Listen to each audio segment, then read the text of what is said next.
지금부터 2달 동안 기출문제를 분석하도록 하겠습니다. 그런데 8주가 그 스케줄로 이제 계획되어 있는데 아마 8주에 끝나기는 좀 힘들 겁니다. 이게 양이 많아가지고 8주로 끝나기는 좀 힘들 것이고, 제가 보통 하면 한 10주 정도, 그러니까 한 2회 정도 더 되더라고요. 그런데,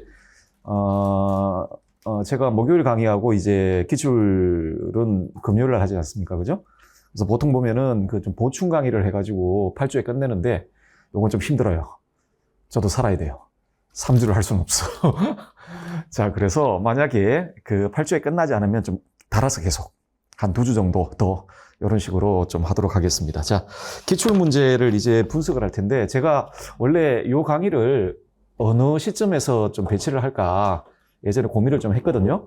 그래서 보통 보면은 가장 이상적인 건 처음에 하는 게 가장 이상적입니다. 그래야지 이 기출 문제를 보고, 이런 학자가 이런 영역에서 이런 주제로 출제가 되는구나 라고 이제 우리가 이해를 할 수 있잖아요.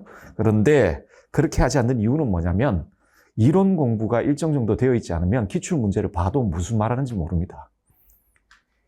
심지어 만약에 제로 베이스면 이 학자가 누군지도 모르고, 그리고 무슨 주제를 다루고 있는지도 모르고, 이 문제와 관련되어 있는 이론이 무엇인지 감 잡기도 힘들어요.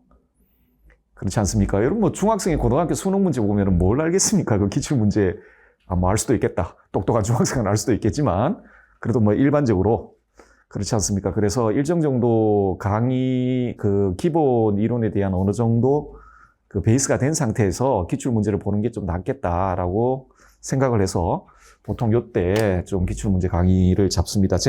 자, 이 강의의 목적은 당연히 기출되어 있는 문제들의 답이 무엇인가를 아는 건 목적이 아닙니다. 제 강의가 1년 동안 스케줄이 있는데요. 여러분 어쩔 수 없습니다. 그 암기를 하셔야 됩니다. 시험이기 때문에 암기 뭐 다른 방법이 없어요. 그 정해져 있는 짧은 시간 내에 가서 자기가 아는 걸 쏟아놓고 나와야 되거든요. 자, 그런데 우리 아시다시피 우리 시험 범위가 뭐 적은 양이 아닙니다. 예를 들어 윤리만 해도 그 2000년 동안 역사에 등장하는 그 수많은 천재들의 이론들, 뭐 윤리 파트로 한정한다 할지라도 굉장히 많죠. 게다가 정치, 사회, 사상 있죠. 교과, 교육론 있죠. 굉장히 많단 말이에요.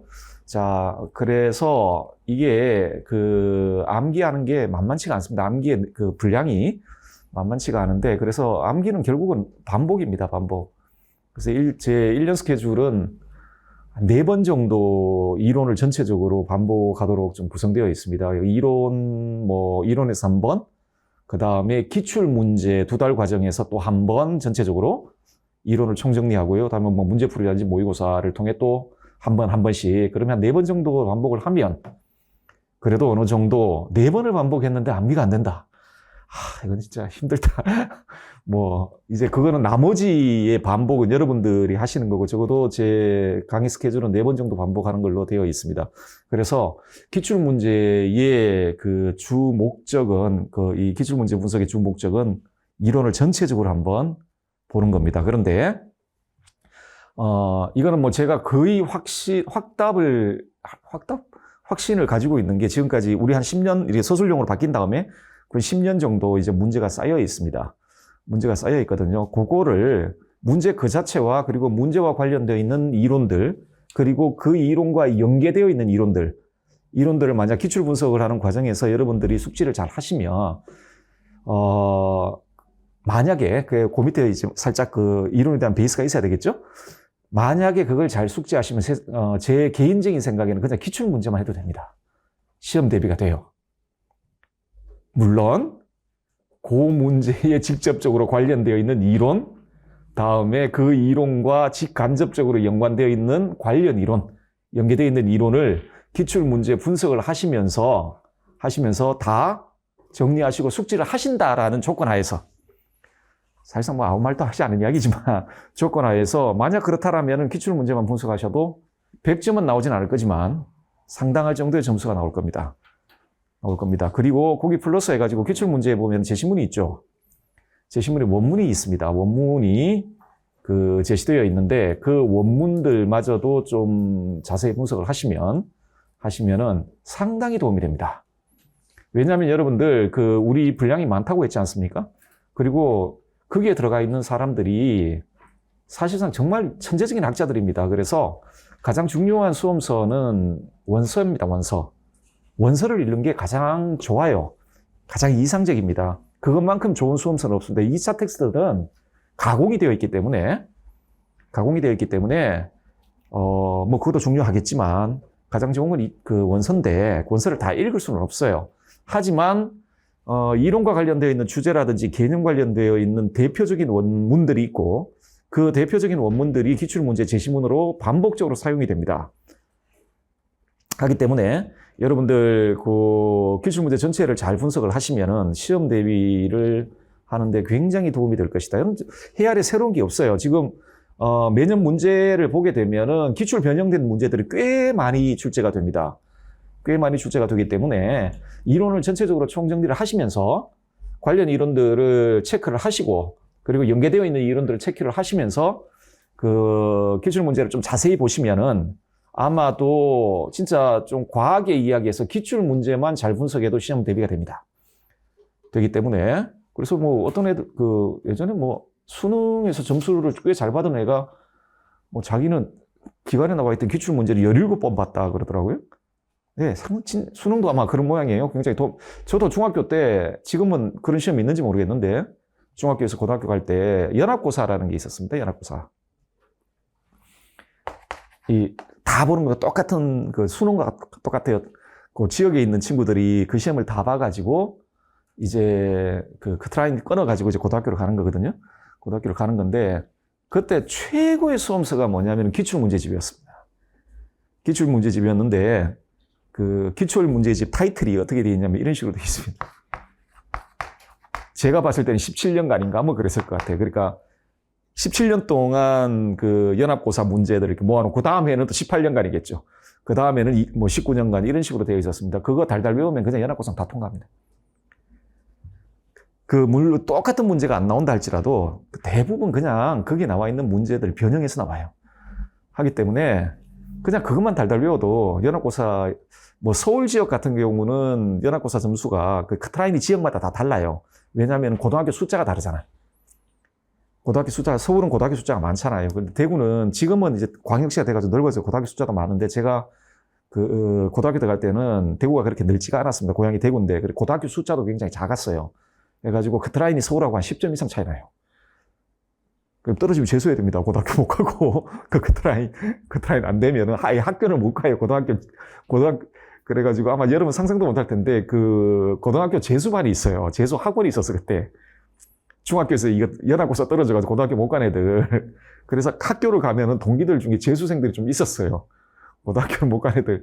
그때 또 시험 못 쳐가지고 재수생들 좀 있었는데, 어쨌든 간에 기출 문제를 여러분들 반복해서 좀 보십시오. 보시고 그 과정에서 아까도 말씀드렸죠. 관련 이론, 연계된 이론. 그러면 여러분들 대충 추측을 할 겁니다. 요 주제, 그 다음에 그걸 보시게 되고, 여러분들이 아까도 말씀드렸지만 기본적으로 이론적인 베이스가 좀 있으면은, 그래서 제로 베이스에서는 기출 문제 봐도 크게 도움이 안 돼요.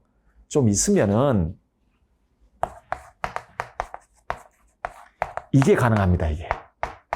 지금 예를 들어서 플라톤인데, 요 주제가 아직 출제가 안 됐네? 아니면 출제된 주제가 있는데, 그 주제 중에서 부분만 출제됐네? 라는 게 예상이 돼요. 예상이 되거든요. 자, 그런 것까지 하시면은, 그래서 잘 분석을 하시면 아마 시험 대비할 때 굉장히 도움이 될 거다라고 생각을 합니다. 자, 만약 제가 뭐 이론 공부가 다 됐다 싶으면은 저는 지금부터 그냥 기출 문제를 한 몇 번씩 볼 것 같아요. 보면서 내 나름으로 예상 문제도 한번 만들어 보고 좀 그럴 것 같은 생각을, 저라면 그럴 것 같아요. 저라면. 자, 길게 더 설명드릴 필요는 없고 이제 시작을 하겠습니다.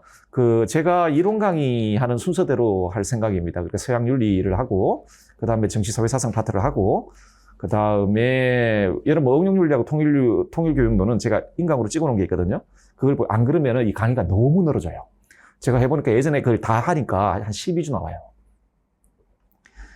12주 정도 나옵니다. 응용 1주, 통일 1주 더 합치면 12주가 나와요. 그럼 여러분도 힘들고 저도 힘들고 힘들거든요. 그거는 게다가 응용하고 통일은 문제수가 그렇게 많지는 않습니다. 그러니까 그거는 인강으로 좀 보셔도 상관없어요. 나머지 파트는 강의를 하는데 교과 교육론까지.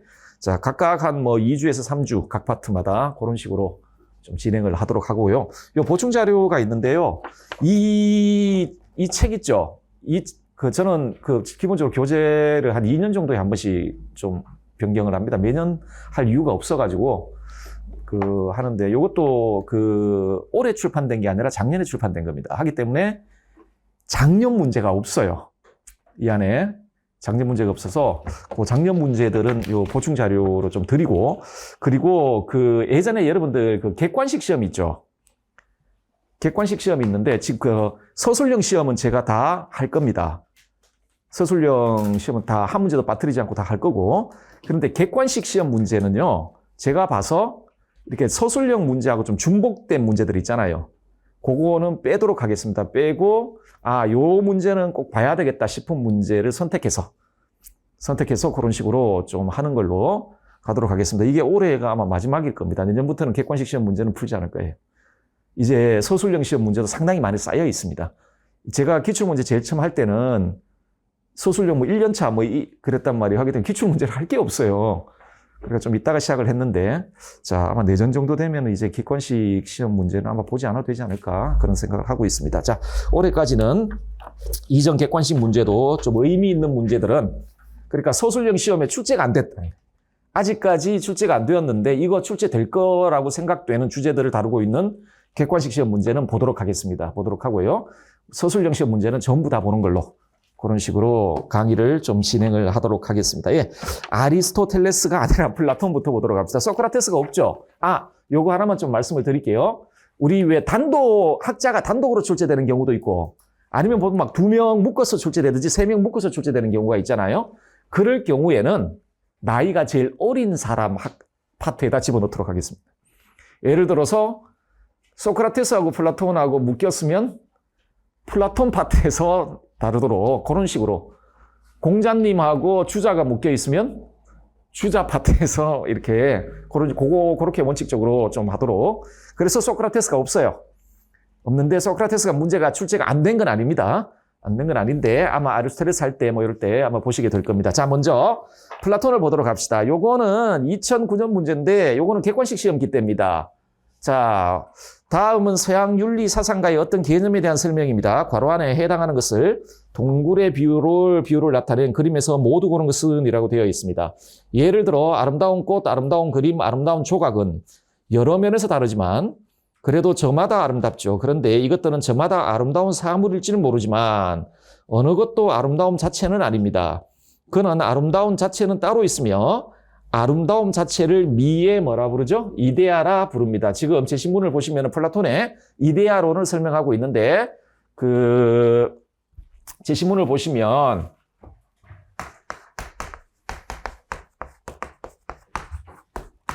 아름다운 것들과 아름다움 자체라는 두 개념을 구분해 사용하고 있습니다.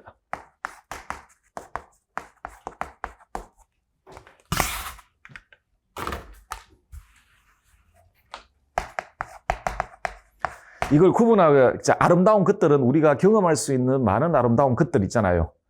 많은 것들이 있죠. 아름다운 것들이 많죠.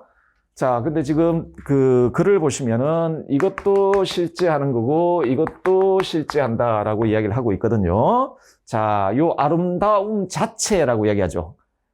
아름다운 것들이 아니라 그것들을 아름답게 만들어주는 아름다움 자체 이야기하죠. 요게 이데아입니다. 아름다움의 이데아. 자, 밑에 동굴의 비유 있죠. 동굴의 비유가 있는데, 자, 여러분들 한번 봅시다. 그림을 보시면은 일단은 항아리 보이세요? 항아리 위쪽으로 쭉 가시면은 연못이 있죠. 그 연못이 있는데 그 연못에 점선이 쳐져 있죠. 바로 밑에. 그 점선이 동굴 안과 밖을 구분하는 그 기준선입니다. 자, 그러면 동굴 안쪽부터 한번 보도록 할게요. 거기 사람 하나 있죠. 이게 이제 동굴의 죄수이거든요. 벽을 바라보고 있는데, 동굴 안쪽을 보시면 불이 있고 항아리가 있고 다음에 그 불빛 때문에 저 벽에 항아리 그림자가 지금 비춰져 있죠. 비춰져 있죠. 자, 그러면은 일단은요, 지금 그 괄호 안에 이데아가 들어가 있지 않습니까? 이데아가 들어가 있잖아요. 그러면 일단 동굴 안쪽은요, 동굴 안쪽에는 이데아가 없습니다. 왜냐하면은 이 동굴 안쪽을 상징하는 게 뭐냐면은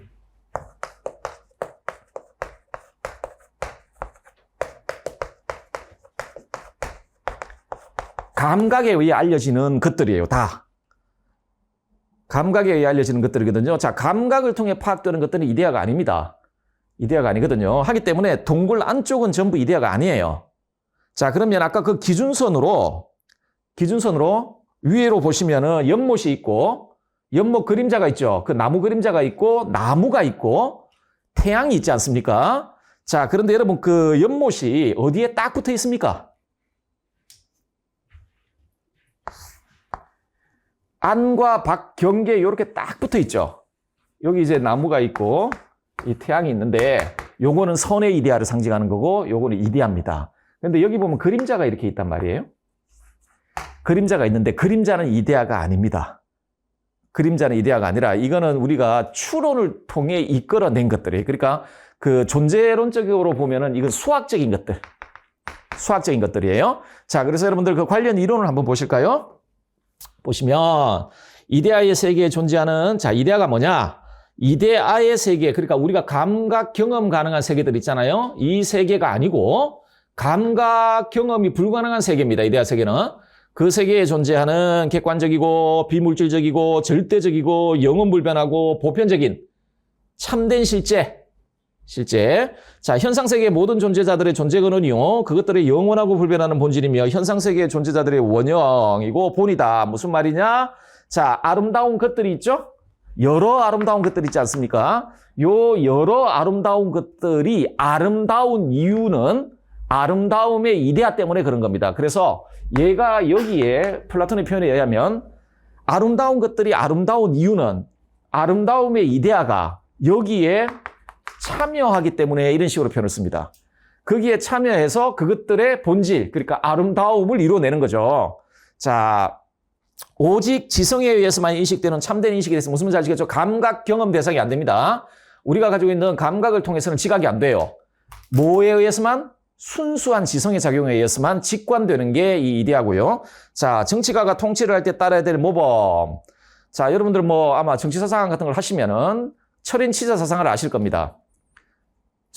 자, 통치자는 누가 돼야 되죠? 개인과 국가의 선에 대한 참된 알을 가지고 있는 사람이거든요. 그러면 뭘 봐야 돼요? 뭐가 선한 것인지 아는 사람이란 이야기예요. 그러니까 무엇이 선한지를 알려면, 아까도 이야기했잖아요. 존재하는 것들의 본질이 되는 게 이데아라 그랬잖아요. 그럼 이런 여러 가지 선한 것들이 있으면 걔네들이 왜 선해지는 거예요? 선의 이데아가 참여하고 있기 때문에 선한 게 되거든요. 그러면 선한 걸, 국가의 선이 무엇이다? 이걸 알려면요. 뭘 알아야 돼요?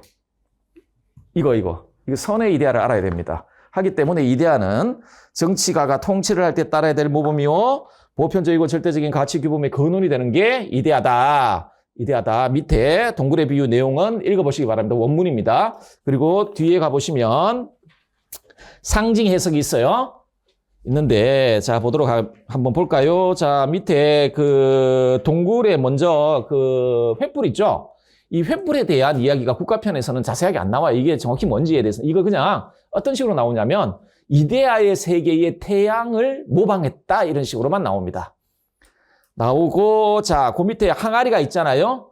항아리가 있는데 요거 우리 감각 경험 가능한 세계에 존재하는 개별자들입니다. 무생물, 생물 다 합쳐서 개별자들. 그러니까 이걸 뭐 인공물이라고 하기도 하고 뭐 하는데, 자, 그 다음에 그림자 있죠. 요거는 실물의 모상. 자, 실제성을 따져보면 그림자는 사실상 실제성이 없는 거예요. 이게 실제하는 게 아니야. 실제로 존재하는 게 아니라는 겁니다. 그리고 항아리는 실제하죠. 하는데 이데아와 비교해 보았을 때 낮은 실제성을 가져요. 왜냐하면 얘들은 가변적이거든. 있다가 없어지잖아요. 그런데 이데아는 어떻죠? 영원 불변한단 말이에요. 하기 때문에 플라톤이 이데아를 참된 실제 이렇게 불러요. 이데아를 참된 실제. 왜? 영원하잖아요. 있다가 사라지는 게 아니니까. 자, 그렇게 아시면 되겠습니다. 자, 다음에 2번 문제 보도록 하겠습니다. 자, 2번 문제는 이제 플라톤 문제의 거의 90%를 차지하는 영역입니다. 영혼 3분설과 사주덕설. 영혼 3분설과 사주덕설이 되겠어요. 다음은 윤리사상 수업에서 사용된 자료이다. 이 자료의 내용을 주장하는 서양 윤리사상가의 관점으로 옳은 것. 자, 서양 윤리사상의 이해를 위한 고전 자료 되어 있고, 시민들은 저마다 탁월한 성향, 여러분들 제가 원문 제신문에 그 굵은 표시되어 있는 거 있죠? 요거는 뭐냐면은 주요 개념입니다. 그러니까 언제든지 기입으로 출제될 수 있는 개념이다라고 보시면, 그래서 눈여겨보셔야 됩니다. 자, 시민들은 저마다 타고난 성향에 따라 한 가지 일에 개개인이 배치되어야 한다. 이는 각자가 자신의 한 가지 일에 종사함으로써 각자가 여럿 아닌 한 사람으로 되도록 하고, 또한 바로 이런 식으로 해서 나라 전체가 자연적으로 여럿 아닌 한 나라가 되도록 하기 위해서이다. 이 점은 즉 실상 이 나라가 정의로운 것이 그 안에 있는 세 부류가 저마다 자신의 일을 함에 의해서였음은 확실하다. 자, 플라톤의 그 이론 중에 국가의 정의에 대한 주장들이 나오고 있습니다. 각자가 각자의 일을 하고 다른 사람의 일을 넘보지 않는다. 조금 더 구체적으로 이야기하자면 각자가 자신이 타고난 바 자신의 성향에 가장 잘 맞는 일들을 하고 다른 사람의 일을 넘보지 않는 것. 이게 정의다. 국가의 정의다. 라고 이야기하고 있는 파트가 되겠습니다. 자, 요 문제는요, 기본적으로 영혼 3분설과 사주덕설을 알고 있는지를 물어보는 문제가 되겠습니다. 자, 여러분들, 일단은 선택지를 한번 쭉 읽어보도록 하겠습니다. 물어보고 여러분들한테 한번 물어볼게요. 이게 맞는지 틀렸는지. 절제를 통치자와 피치자 모두에게 관계되는 덕으로 본다. 맞습니까? 틀렸습니까? OX. O. 자, 다음에 격정과 기계를 욕구적인 부분 같은 성질의 것으로 본다. 요거는 이제 영혼 3분술과 관련되어 있는 거거든요. O입니까? X입니까? X.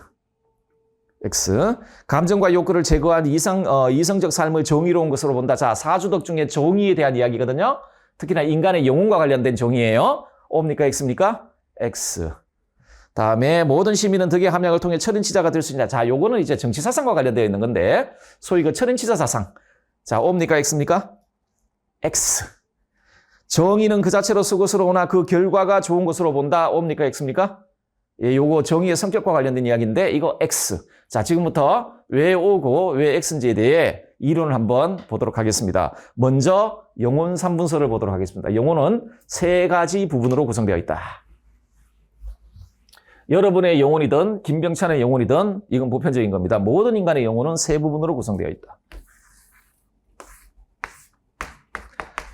이성적인 부분 혹은 헤아리는 부분 이렇게 부르기도 합니다. 다음에 기계적인 부분, 다음에 어떤 것, 욕구하는 부분 이렇게 되어 있고 요 구분 기준은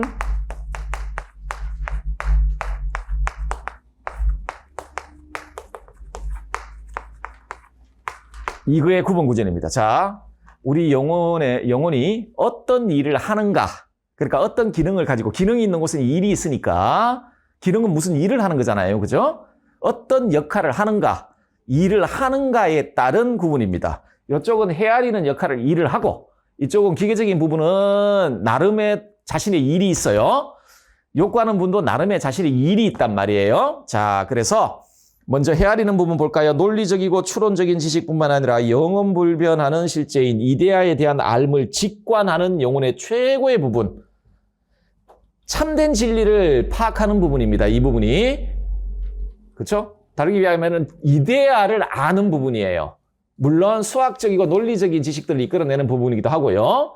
자, 그 다음에 보편적인 도덕적 진리를 파악하고 인간에게 참으로 좋은 것이 무엇인지 헤아리는 영혼의 최상의 부분. 자, 그러면 기계적인 부분은 뭘까? 자신이 생각하기에 나쁜 것을 볼 때 의분을 느끼는 영혼의 부분. 자, 이건 기본적으로 욕구하는 부분하고 달라요. 이게 우리 욕구는 어떤 감정과 관련되어 있는 부분이냐면 기본적으로 쾌락과 고통이라는 감정과 관련되어 있는 부분입니다. 육체적인 쾌락과 고통과 관련되어 있는 부분이 이 욕구하는 부분인데요. 자, 기계적인 부분은요. 어떤 감정과 관련되어 있다고? 의분이라는 거 있잖아. 우리가 지금 불이한데 싶으면 이렇게 막 격정을 느끼잖아요. 의분을 느끼잖아요. 그 의분이 나타나는 곳이 이 부분입니다. 자, 자신이 옳다고 생각하는 일을 두려움 없이 실행하고 나쁘다고 생각하는 것을 과감하게 배척하는 기능을 수행하는 게 이 기계적인 부분이 되겠습니다. 자, 욕구하는 부분은 자신의 물질적인 복지 및 그것의 충족, 이러면 쾌락과 고통 관련해서 쾌락과 고통이 나타나겠죠. 자, 관련된 자연적인 욕망이 드러나는 영혼의 부분이 되겠습니다. 자, 그러면 여러분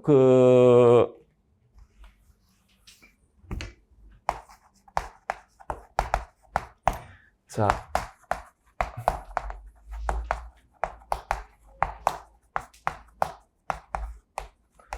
요 고대 히라브 아레테가 한국말로 이런 식으로 번역이 됩니다. 덕, 탁월성, 뭐 훌륭함 이런 식으로 번역이 되는데 원래 이 아레테는 언제나 에르곤, 기능과 관련된 아레테입니다. 기능 수행과 관련된 아레테입니다. 무슨 말이냐? 그 기능을 훌륭하게 수행하도록 만들어주는, 기능을 훌륭하게 수행할 수 있도록 해주는 능력, 힘, 이게 아레테입니다. 그러니까 그 기능, 달리 말하면 그 기능과 관련되어 있는 일을 잘할 수 있도록 해주는 능력, 힘, 요게 아레테입니다. 아레테거든요. 자, 그러면은 기능, 일이 있는 곳에는 언제나 뭐가 있어요? 아레테가 있는 겁니다. 덕이 있는 겁니다. 여기 자 기능이 있잖아요. 이성은 이성의 기능이 있고 기계적인 부분은 기계적인 부분이 있고 욕구하는 부분은 욕구하는 부분이 기능이 있잖아요. 기능이 있으니까 뭐가 있어요? 각각의 아레테가 있는 거예요. 탁월성, 훌륭함이 있는 거예요. 자, 그러면은 이성적인 부분의 아레테는 뭐냐? 지혜입니다. 자, 볼까요? 지혜, 이성적인 부분의 고유한 덕이고요. 무슨 말이죠? 고유한 덕입니다. 무슨 말이에요? 이 부분만 가지는 덕입니다. 기계적인 부분하고 욕구하는 부분은 지혜를 가질 수가 없어요.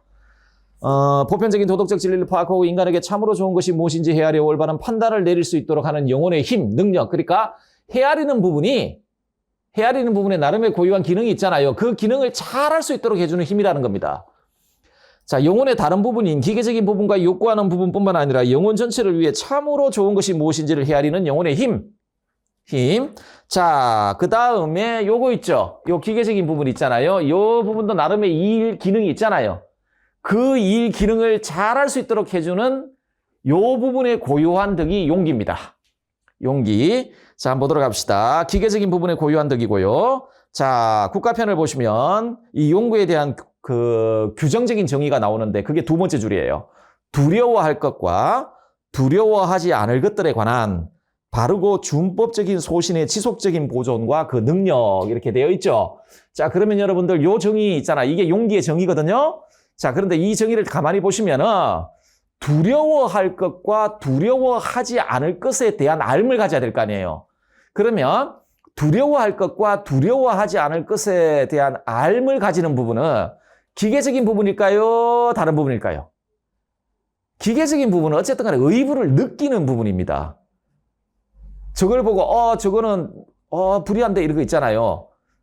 의분을 느끼는 부분이. 근데 이건 마땅히 두려워해야 돼. 이건 마땅히 두려워할 필요가 없어라고 알려주는 부분은 이 부분입니다. 이성이 하는 일입니다. 이성이 하는 일이에요. 자, 그래서 이 용기는 어떤 성격을 가지냐? 이성이요. 잘 판단하는 거예요. 이 상황은 마땅히 우리가 두려워해야 될 상황이야. 그렇죠? 아니야. 이거는 마땅히 두려워할 필요가 없는 거야. 이성이 기계적인 부분에다가 명령을 내리는 거예요. 그러면 그 명령에 따라 자신의 일을 잘하면 요 부분은 용기 있는 부분이다 이렇게 이야기할 수 있는 거예요. 그게 용기입니다. 그래서 비도덕적 욕구를 억제하고 이성이 알려주는 도덕적 지식 혹은 사람에게서 최선의 것을 실행할 수 있도록 하는 힘입니다. 이성이 자, 이걸 여러분들 국가 가지고 생각해 보면 통치자가 명령을 하죠. 그게 법의 형태로 명령을 하든 어떤 방식으로 하든 간에 하면은 요쪽이 수호자, 이게 보조자들이거든요. 군인들, 경찰들 이런 애들이에요. 통치자의 명령을 수호하는 거야, 이거. 그래서 이런 놈들이 설치면 진압하고 외국 애들도 진압하고 이런 겁니다. 요거를 인간의 영혼과 관련해서 이야기를 하자면 영혼이 이게 옳은 거야라고 우리에게 지시 명령을 하잖아요. 그걸 보존하는 거예요. 그것에 따라 실천을 할 수 있도록 이끌어내는 부분이 이 기계적인 부분이고 용기가 하는 일입니다. 자, 그래서 기계와 지혜가 결합하여 형성된 혼합된 덕 무슨 말이냐? 기계적인 부분은요 그 자체 좋지도 나쁘지도 않아요. 그렇죠? 이게 격정을 잘 느끼는 사람들이 만약에 이성에 따라 통제되지 않으면 오히려 악을 낳습니다. 그래서 이성의 명령에 따라 통제되는 상황에서 자신의 기능들을 수행해야 되거든요. 하기 때문에 혼합된 덕이라고 불려줍니다. 즉 기계가 육체적인 욕망에 빠지지 않고 이성을 따를 때 얻게 되는 덕이요. 국가의 보조자 부류에게 요구되는 덕으로서 통치자의 명령에 따라 내외의 적에 맞서 굳건하게 국가를 수호하기 위해 요구되는 지혜와 혼합된 덕이다. 이렇게 보시면 되고요. 자, 그 다음에 또 하나 요 부분이 남아있죠. 요 부분이 남아있죠. 근데 얘도 나름의 기능이 있고 일이 있잖아요. 그런데 우리 플라톤 선생님께서는 이 부분에 고유한 덕은 없다고 봅니다. 욕구하는 부분에 고유한 덕이 없어요. 욕구하는 부분에 고유한 덕이 없거든요. 자, 그런데 영혼 3분설과 사주덕설이라고 그랬으면 지금 덕이 두 개가 있는 거 아니에요. 두 개를 봤잖아요. 나머지 두 개가 뭘까? 절제와 정인데 이거는 이 각각의 부분에 고유한 덕이 아닙니다. 영혼 전체의 덕이에요. 이건 달리 말하면 이 부분들이 다 갖춰야 될 것들이라는 겁니다. 그 중에 하나가 절제가 되겠습니다. 자, 절제란 영혼의 어느 한 부분에 속하는 덕이 아니라 모든 부분이 갖춰야 될 전체의 덕이고, 자, 개인의 내적 성향에 있어서 한결 나은 쪽과 한결 못한 쪽 사이에 어느 쪽이 지배할 것인가에 대한 합의. 자, 요게 규정적 정의입니다. 국가편에 나와 있는 자, 절제에 대해서 플라톤이 아주 규정적으로 정의할 때 이렇게 정의합니다. 어떻게 정의되어 있다고요?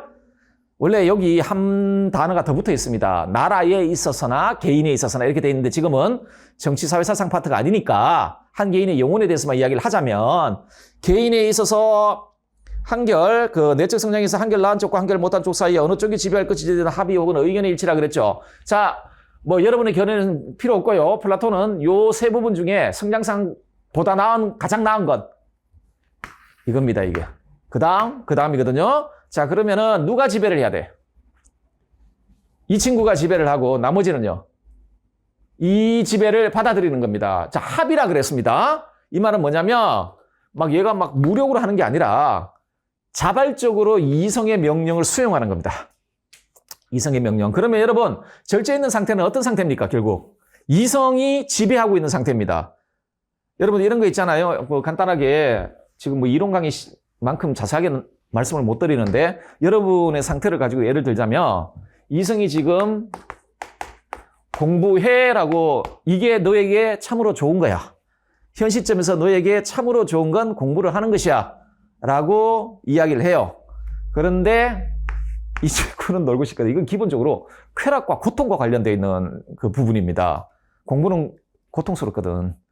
공부는 고통스러운 겁니다. 신체적으로, 정신적으로 굉장한 고통이 따라오는 게 공부거든요.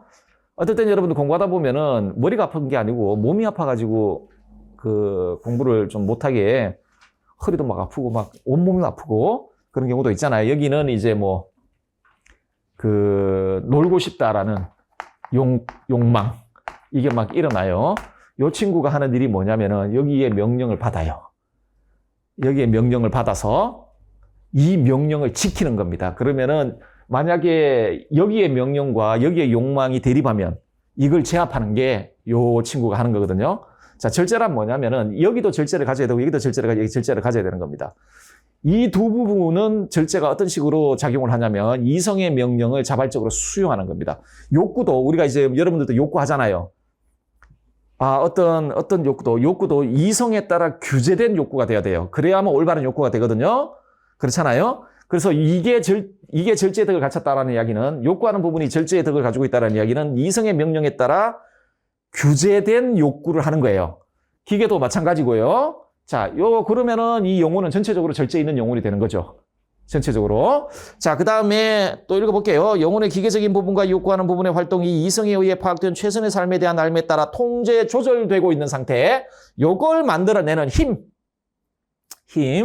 자, 이성의 요구에 따라 기계와 욕구를 스스로 잘 조절할 수 있는 능력. 여러분들이 만약에 여러분들이 이성적으로 판단한 것을 가지고 여러분의 욕구와 기계를 잘 조절한다면 여러분은 절제 있는 사람이 되는 겁니다. 그게 절제 있는 사람이에요. 자, 영혼의 부분들이 서로에게 간섭하여 영혼의 부분들 사이의 조화와 균형이 무너지지 않도록 조절하는 역할을 하며, 자, 국가와 관련해서는요, 국가의 선에 대한 최상의 지식을 갖춘 지혜로운 자들이 통치하고, 수호자, 요거 보조자로 바꾸세요. 보조자와 생산자는 그들의 명령에 따라 그들의 일을 훌륭히 수행할 때 형성되는 국가 전체의 덕이다. 라고 되어 있습니다. 자, 마지막으로 정의가 있죠. 사실상 플라톤은 요걸 알고 싶어 한 거예요. 자, 이것도 영혼 전체의 덕인데 플라톤이 요거에 대해 어떻게 정의했냐? 자, 보세요. 각자가 각자의 할 일을 하고 다른 사람의 일을 넘보지 않는 것. 요게 규정적인 정의입니다. 국가편에 등장하는 각자가 각자의 할 일을 하고 다른 사람의 일을 넘보지 않는 것. 여기서 참고로만 하나 말씀드릴게요. 그 이론 시간에 수업을 들으신 분 이미 들었었겠지만 제가 한 말을 들었겠지만 현대 플라톤 전공자들 중에 어떤 전공자든 절제의 덕과 정의의 덕은 같은 거다라고 주장하는 사람들이 있습니다. 이건 사실상 같은 거야. 물론 또 다르다라고 이야기하는 학자들도 있습니다. 저한테 같냐 다르냐 묻지 마세요. 저는 플라톤 전공자가 아니에요. 그냥 여러분들은 그냥 플라톤이 정의한 바대로 따라가시면 됩니다. 자, 각자가 각자의 할 일을 하고 다른 사람의 일을 넘보지 않는 것 이렇게 되어 있죠. 자, 그럼 요거 한번 보세요. 각자가 각자의 일을 잘하는 겁니다. 이성적인 부분은 나름의 일이 있잖아요. 그 일을 잘하고 기계적인 부분은 나름의 자기에게 맡겨진 일을 잘하고 욕구하는 부분은 자기 일을 잘해야 돼. 그런데 한 가지는 분명한 게 있습니다. 얘네 두 개가 자기 일을 잘하려면 어떻게 해야 되는 겁니까? 지가 알아서 하는 게 아닙니다. 이 두 부분이 자기 일을 잘하려면 이성에 의해 지도돼야 됩니다. 그래서 이성의 지도에 따라 자기 일을 잘하는 겁니다. 잘하는 거예요. 자, 남의 일을 넘보지 않는다. 자, 남의 일을 넘보지 않는다는 이야기. 이게 만약 국가라면 좀 설명하기가 쉬워요. 생산하는 놈들이 막 통차려 들고 뭐 이러면 안 되는 거 아니에요. 그거 자기 일이 아니잖아. 자, 우리 영혼 안에서도 이렇게 생각하시면 됩니다. 다시 이성은 공부해 라고 이야기를 하고 있는데 우리 욕구는 놀고 싶단 말이에요. 쾌락을 추구하고 싶단 말이에요. 이 쾌락을 추구하고 싶은 욕구가 여러분의 전체 영혼을 이끌어가면 안 된다는 겁니다. 이성을 따라야지 쾌락을 추구하고자 하는 욕구가 여러분의 영혼을 이끌어가고 그래서 공부 안 하고 놀아버리면 안 된다는 이야기예요. 이러면 얘가 통치하는 게 돼버리잖아. 얘가 원래 통치는 영혼이든 국가든 간에 통치는 얘가 하는 게 아니에요. 얘 일이 아니야. 얘 일이 아니잖아요. 만약에 여러분들이 이성은 너에게 참으로 좋은 건 지금 공부하는 거라고 이야기를 하고 있는데 쾌락을 추구하고 싶은 욕망은 있고 이 상황에서 이 후자를 선택했다. 이거는 욕구가 여러분을 지지배야 하는 겁니다. 이거는 욕구가 해야 될 일을 하는 게 아니에요, 지금. 욕구가 다른 사람의 일을 넘버버리는 거지. 그거를 이러면 안 된다는 겁니다. 이해되시죠? 정의로운 영혼의 상태가 어떤 건지 아시겠죠? 결국은 플라톤을 주지주의자라고 이야기하는 건 뭐냐? 결국은 이성의 지배 뭐 이런 이야기를 하는 거죠. 자, 그래서 영혼의 각 부분이 자신의 기능에 따른 일을 훌륭하게 수행하고 나아가 각 부분이 내적인 조화를 이루어 하나의 전체적인 기능을 훌륭하게 수행하고 있는 상태를 이루고 유지하는 영혼의 힘이요. 국가 내의 사회적 부분들 사이의 상호관계를 올바르게 조절하면서 국가를 구성하는 개인들을 결속시켜 한마음 한뜻으로 하나 된 나라를 만들어내는 조화로운 결합력이다. 이렇게 이야기를 하고 있습니다. 자, 그러면 이제 우리 아까 OX 봤잖아요? 자, 한번 밑에 철인치사상 간단하게 여기는 지금 정치사회 사상을 하는 부분은 아니니까 선에 대한 국가와 개인에 대한 선에 대한 참된 지식을 아는 사람만이 통치자가 돼야 됩니다. 그리고 요거는요. 플라톤은요. 국가에 태어난 사람들은 태어날 때부터 각자 나름의 타고난 성향이 다 다르다고 봅니다. 통치할 성향과 보조할 성향과 생산할 성향은 사실상 자연적 성향이에요. 하기 때문에 모든 사람이 통치자가 될 수가 없어요. 통치할 수 있는 성향을 가지고 태어난 애가 통치를 하는 겁니다. 자, 어쨌든 오답 수정 한번 볼게요. 격정과 기계를 욕구적인 부분과 같은 성질의 것으로 보지 않죠. 성질이 다릅니다. 요거 영혼 3분설과 관련돼 있다 했죠? 어떻게 나눠져 있습니까? 헤아리는 부분, 기계적인 부분, 욕구하는 부분입니다. 각자 일이 다 달라요. 그렇죠? 자, 그다음에 감정과 욕구를 제거한 이성적인 삶이 정의롭다 아니에요. 각자가 각자의 할 일을 하고 다른 일을 넘보지 않는다는 건 조화를 강조한 거지. 질서와 조화를 강조한 거지. 이성에 의해 나머지 부분을 제거한다? 이 말 하는 게 아닙니다. 아닙니다. 자, 그래서 이성에 의해 감정과 욕구가 적절하게 규제된 삶, 뭐 이렇게 이야기해야 되겠죠. 이게 정의입니다. 정의. 자, 그다음에 모든 시민은 이건 제가 설명드렸고, 자, 다음에 정의를 그 자체 수것으로나 그 결과가 좋은 것으로 본다. 자, 요거는 간단하게 설명드릴게요. 국가편에 보면 아드이만토스하고, 아이고, 글라우콘. 나중에 원래 대화를 하다가 대화자가 처음에는 여러 명이었는데 나중에 소크라테스하고 소크라테스의 두 제자만 남아요. 아드이만토스하고 글라우콘, 그 플라톤의 형입니다. 글라우콘은.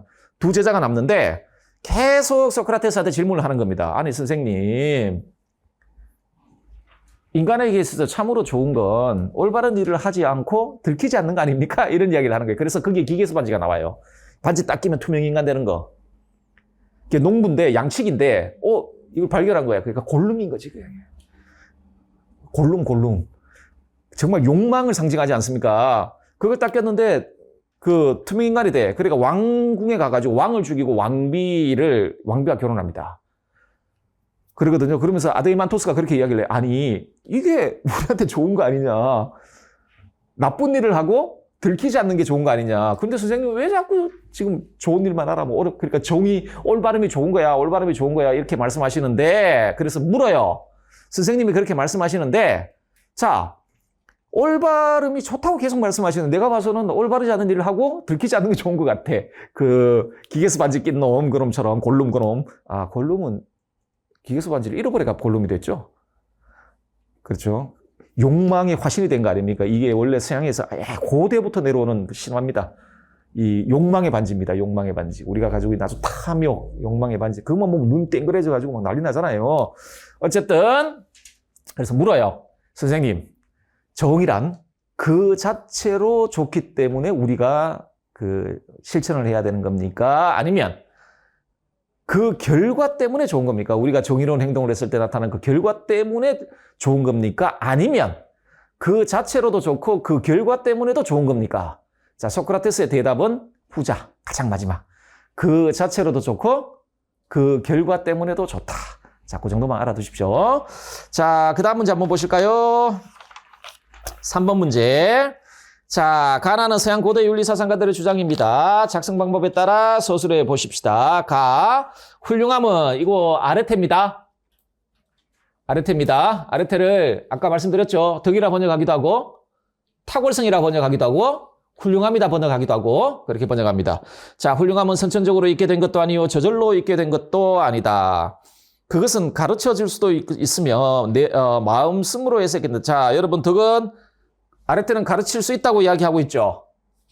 아레테는 가르칠 수 있어. 이렇게 이야기를 하고 있습니다. 아레테의 교수 가능하다. 아레테는 교수 가능하다. 자, 훌륭함은 가르쳐질 수 있다는 것을 서로와 논변으로 내가 말했을 뿐만 아니라 아테네인들도 그렇게 믿고 있다. 지혜, 절제, 용기, 정의, 그리고 경건함은 모두 훌륭함의 부분들이다. 이것들 중 넷은 서로 상당히 비슷하지만, 자, 기억은 이것들 모두와 아주 다르다.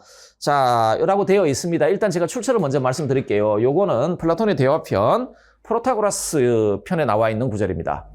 그런데 요 주장 있죠? 요 주장은, 자, 프로타고라스에 가면 주 대화자가 소크라테스하고 프로타고라스예요. 여러분 그 소피스트 할 때 공부하시는 프로타고라스하고 소크라테스가 대화를 나눕니다. 물론 옆에 사람들도 있긴 하지만 주 대화자가 둘인데 요 지금 이야기 있잖아요. 요거는 프로타고라스의 주장이에요. 플라톤의 대화편 프로타고라스 편에 이렇게 대화들이 나오는데 프로타고라스가 이렇게 이야기를 하는 거예요. 아, 여러분 아시잖아요. 소피스트들 덕은 가르칠 수 있어 이렇게 주장했다고. 그렇죠? 자, 그다음 나음 봅시다. 교육이란 일부 사람들이 선전하고 주장하는 그런 것이 아니다. 그들은 보지 못하는 눈에 시력을 넣어주듯 지식이 없는 영혼에 지식을 넣어줄 수 있다고 주장한다. 그러나 지식에 도달하기 위해서는 영혼을 생성의 세계에서 실제 세계로 전환해야 된다라고 이야기를 하는데, 딱 여러분들 그 플라톤의 어떤 특정 그 원문의 특정 구절은 아닙니다. 근데 이제 전체적으로 좀 이렇게 가공이 된 것 같아요. 그 마지막 문장을 제외하고는 플라톤의 상기설과 관련된 주장입니다.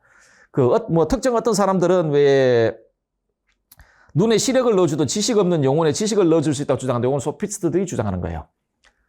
한데 여러분도 아시겠지만 소크라테스 플라톤에게 있어서 그 인식의 방식이 있습니다. 이거.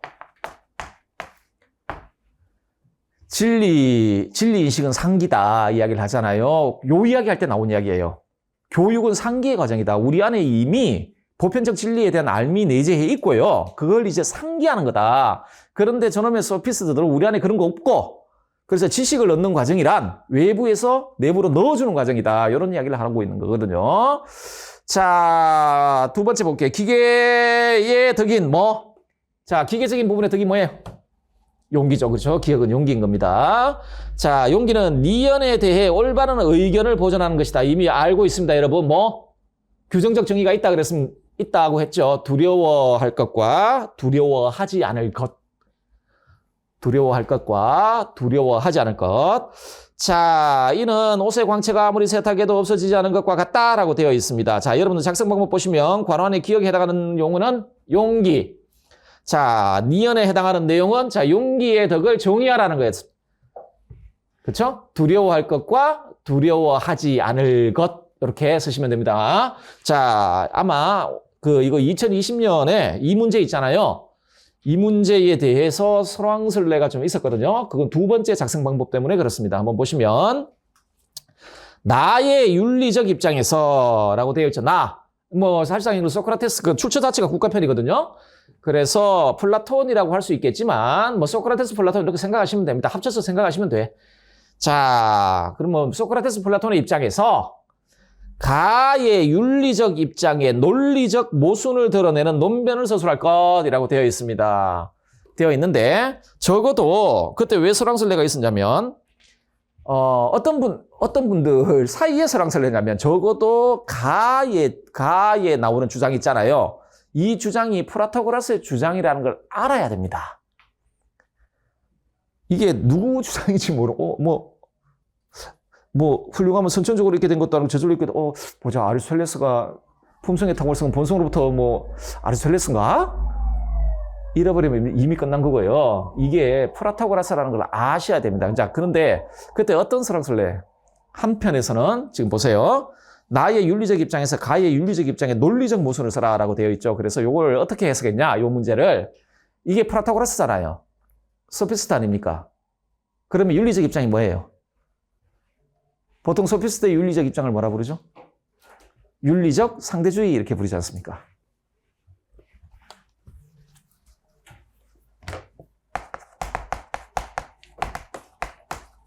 그래서 이렇게 해석을 하는 겁니다. 그런데 소크라테스, 플라톤은 윤리적 보편주의.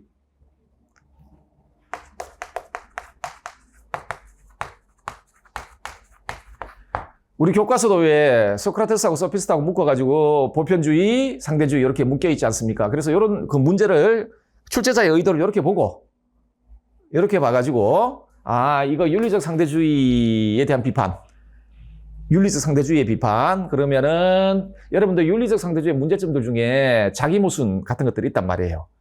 상대주의를 지지하게 되면 보편주의도 지지할 수밖에 없는 그런 자기 모순에 빠진다. 뭐 이런 내용들이 있단 말이에요. 그런데 저는 그렇게 해석을 안 했습니다. 근데 이렇게 요 문제는요. 이런 식으로 해석해 가지고 문제를 풀어도 제 개인적으로는 아마 허용이 되었을 거라고 생각을 합니다. 이렇게 충분히 해석될 수 있다고 생각을 합니다.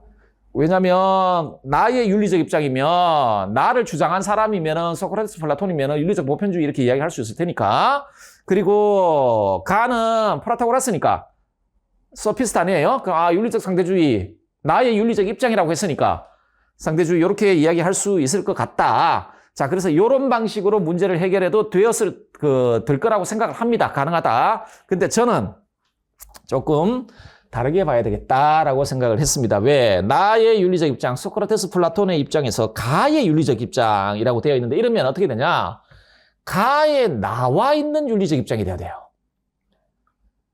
가에 나와 있는 윤리적 입장. 자, 가에는 윤리적 상대주의에 대한 언명이 없습니다. 언급이 없어요, 여기 지금. 없죠? 가의 주장에는 덕은 가르칠 수 있어. 요 주장 한 개 하고 어떤 주장이 있습니까? 지혜, 절제, 용기, 정의, 그리고 경검함 모두 훌륭함의 부분들이다. 그러니까 덕의 부분들이다. 자, 이것들 중에 넷은 그러니까 지혜, 절제, 정의하고 경건함은 비슷한데 용기는 다르다. 라고 하잖아요. 그러면 어떤 윤리적 입장이 나와 있냐면 프라타고라스의 덕론이 나와 있어요. 덕론하고 다음에 그러니까 덕의 교수 가능성, 덕은 교수 가능해. 다음에 덕들은 이런 것들 있다. 뭐 4개는 서로 비슷하지만 1개는 다르다. 요 주장이 나와 있는 겁니다. 지금 가의 윤리적인 주장은. 그러면은 좀 엄밀하게 보면은 지금 문제 자체가 가의 윤리적 입장이라 그랬으니까 가에 실제로 나와 있는 주장을 봐야 된다라는 게 제 생각입니다. 그리고 나의 윤리적 입장이라면 이걸 소크라테스로 보고 그 주장의 논리적 모순인데 지금 제시문이 두 개가 있죠. 제시문이 두 개 있는데 첫 번째 제시문이 덕의 교수 가능성이에요. 여기는 논리적인 모순을 지적할 수가 없어요. 나머지 밑에 있는 거 있죠. 네 개는 비슷하지만 한 개는 다르다 있죠. 자, 이거는 논리적 모순을 지적할 수가 있는데 여러분들 논리적 모순을 여러분 입장에서 지적하라는 게 아닙니다, 지금. 소크라테스 입장에서 지적하라 그랬죠. 그러면은 출제자는요, 이미 알고 있어요. 소크라테스가 이 프라타고라스의 주장의 논리적 모순을 지적한 걸 알고 있어요. 프라타고라스 편에 프라타고라스가 이렇게 주장을 했죠. 여기에 대해 소크라테스가 반박을 합니다. 논리적인 모순을 드러내요. 그걸 쓰라는 겁니다. 자, 그러려면 이 문제는 어떤 주제와 관련되어 있냐면, 자, 지금 그 프라타고라스 어떻게 해요? 요 네 개는 같지만, 같지만 용기는 다르다 그랬죠? 그런데 여기 요 주장과 아주 대별되는 소크라테스의 윤리적 입장이 하나 있어요. 그게 뭘까요? 지덕일치입니다. 일치고, 이 지덕일치 주장으로부터 어떤 주장이 필연적으로 도출되죠? 덕의 단일성 주장입니다. 모든 덕은 하나다. 모든 덕은 하나다. 자, 그래서 여러분들 관련 이론 한번 보실까요? 자, 지덕일치가 있는데, 자, 일단은 뭐 덕의 성격 한번 보도록 하겠습니다. 덕이란 각자가 가진 고유한 기능을 잘 발휘하여 그 기능과 관련된 일을 훌륭하게 해낼 수 있는 능력, 제가 설명드렸죠? 에르곤이 있는 곳에 아레테가 있는 겁니다. 기능이 있는 곳에 아레테가 있는 것이고요. 인간의 덕이란 인간의 고유한 기능인 이성의 기능을 완전히 발휘하여 그와 관련된 일, 즉 인간으로서 최선의 삶을 누리기 위해 요구되는 것에 대한 참된 삶을 파악하는 일을 훌륭하게 해낼 수 있는 능력. 따라서 덕 있는 상태는 이성을 완전하게 사용하여 최선의 삶을 영위하는 데 필요한 참된 이성적 지식 혹은 기술을 소유하고 있는 상태. 이렇게 보면 이 상태가 인간에게서 최선의 상태다 라고 이야기를 하고 있습니다. 자, 요게 일반적으로 이런 이야기 되는데 플라톤의 소크라테스 지덕일치 사상이 가장 잘 나타난 게 맨혼편입니다. 그 밑에 맨혼편 한번 볼게요. 자, 맨혼편의 긴 원문을 좀 요약한 겁니다. 자, 덕은 그 자체로 좋고 유익하죠. 덕을 가진 사람을 해치지 않아요. 좋고 유익한 것이다. 어떤 것이 유익한 것이라면 우리가 이성을 사용하여 그것을 바르게 이용했기 때문에, 달리 말해 참된 이성적 지식에 따라 그걸 지혜롭게 사용했기 때문에 그런 것이다. 자, 요거 있잖아요. 이거는 그 자체로 좋지도 나쁘지도 않아요.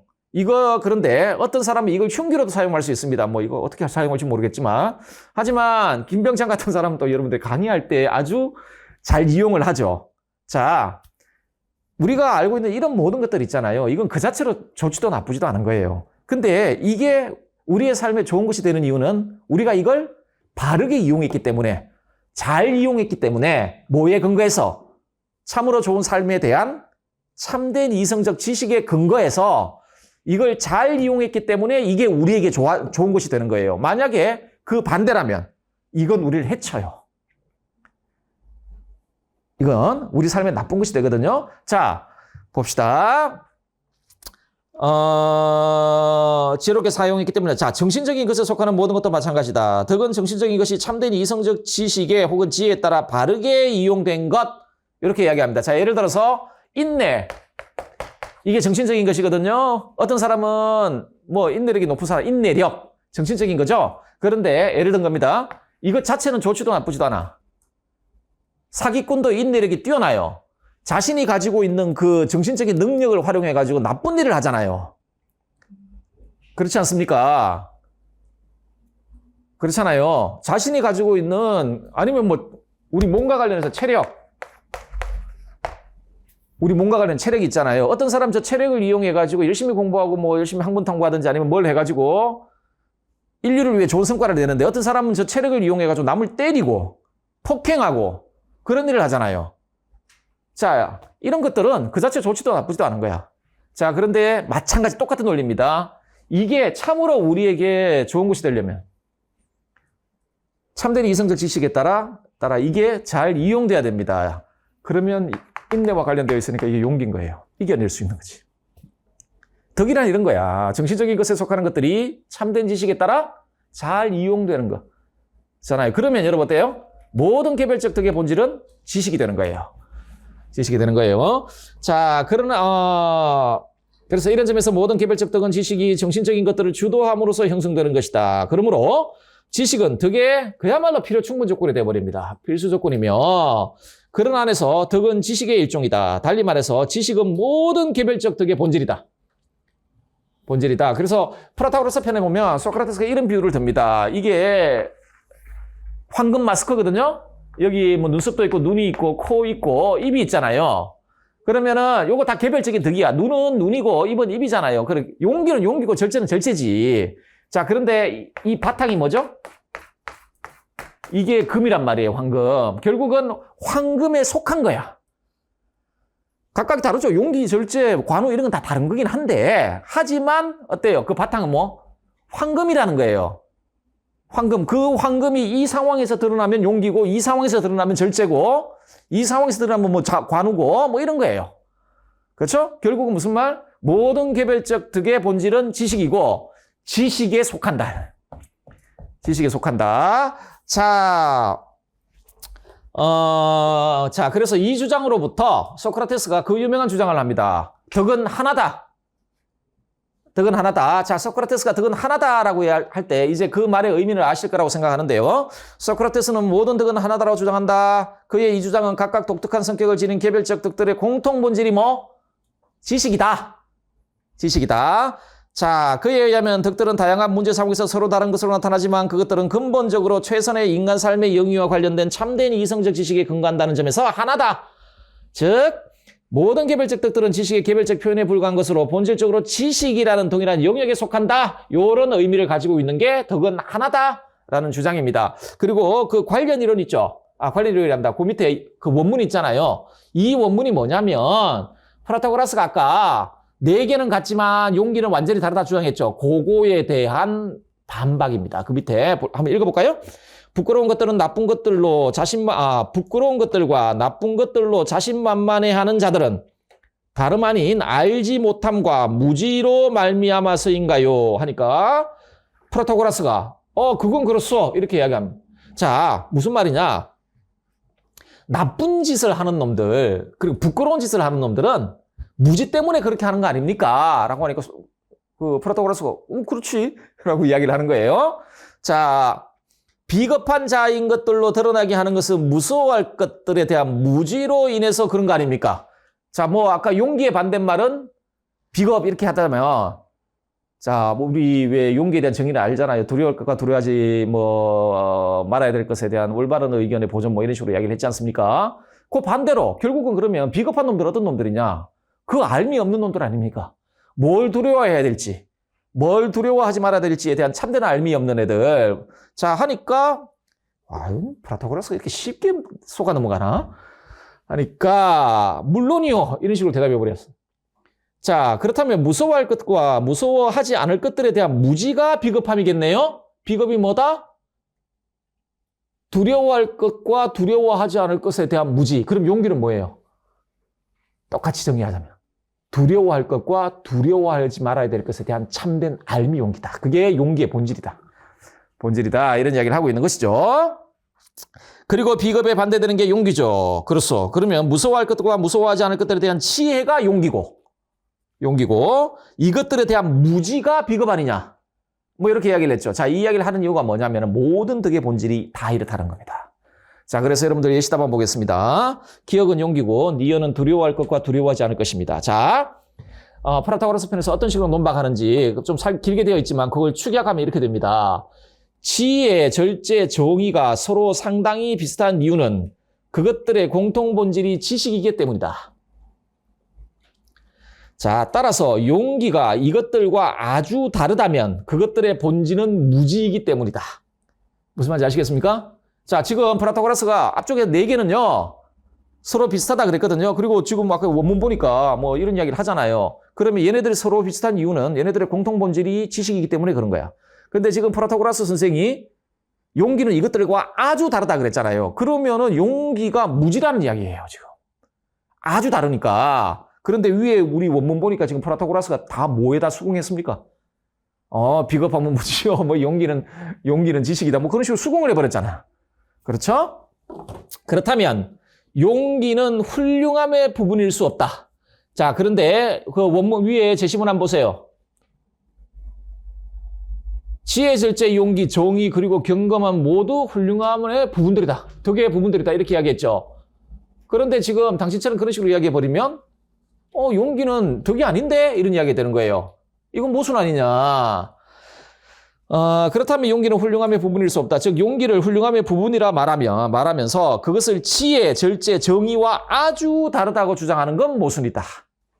원래 프라타고라스 편에서는 이렇게 되어 있습니다. 그런데 제 생각에 설마 출제자가 우리 모두가 프라타고라스 편을 다 읽고 숙지하고 있을 것이다.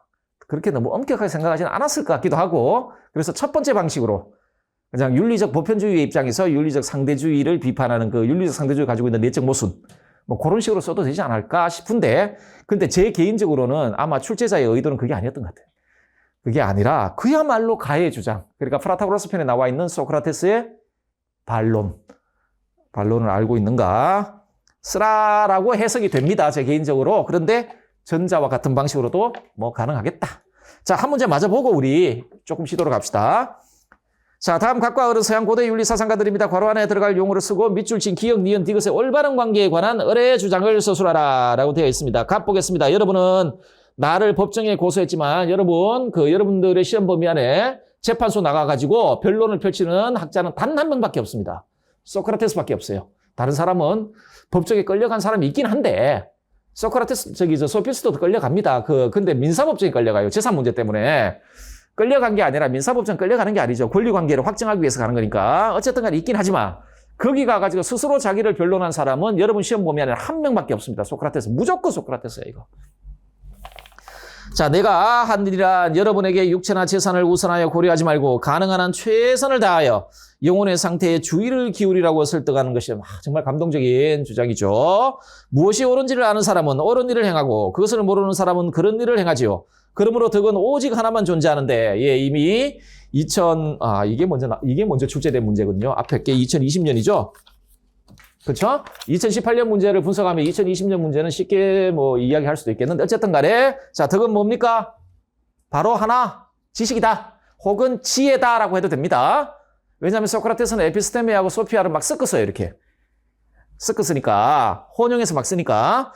자, 소크라테스의 주장이고요. 프라타고라스 편하고 변론 편에 있는 내용들이 뒤섞여 있습니다. 지금 뒤섞여 있습니다.